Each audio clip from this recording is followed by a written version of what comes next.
নীল আকাশে ডানা মেলে পাখি যেন গল্প বলে।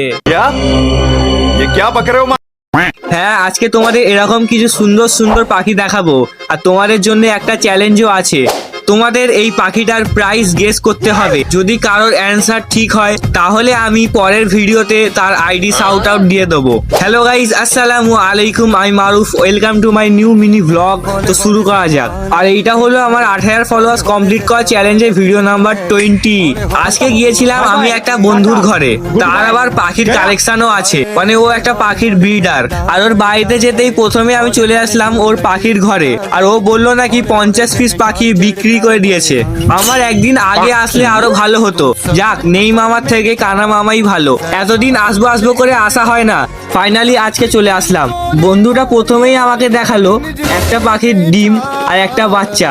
পাখিটার নাম হলো ককটেল। তোমরা হয়তো সবাই পাখিটি চেনো। আর যেই আমি ডিমটা দেখতে গিয়েছিলাম, তার মাগুলো আমার উপরে অ্যাটাক করার জন্য রেডি হয়ে গেল একদম। কিন্তু যাই বলো গাইস, ককটেল পাখিগুলো দেখতে অনেক সুন্দর। তারপর আমি দেখলাম ব্লু মাস্কেট লাভবার্ড। যাই বলো গাইস, এত কিউট বার্ড আমি খুব কমই দেখেছি। আর এরা আমার পুরো জ্বালিয়ে দিল, কারণটা লেজেন্ডরা বুঝতেই পেরে গেছে। ছাড়ো, তারপর আমি দেখলাম এই পাখিগুলো, যার নাম আমি জানি না, কিন্তু দেখতে খারাপ ছিল না। তারপর দেখলাম এই বার্ডটা, যার প্রাইস তোমরা কমেন্টে গেস করো। তারপর আমি এই লজ্জাওয়ালা পাখি দেখলাম, যে কিনা আমার দিকে একটুও তাকালো না, আর এত লজ্জা করছিল আমাকে দেখে। আর বন্ধুটা বলল অনেক পাখি ছিল, কিন্তু আমি আসতে লেট করে দিয়েছি বলে সব বিক্রি হয়ে গেছে, ওই জন্য খাঁচাগুলো খালি খালি লাগছে।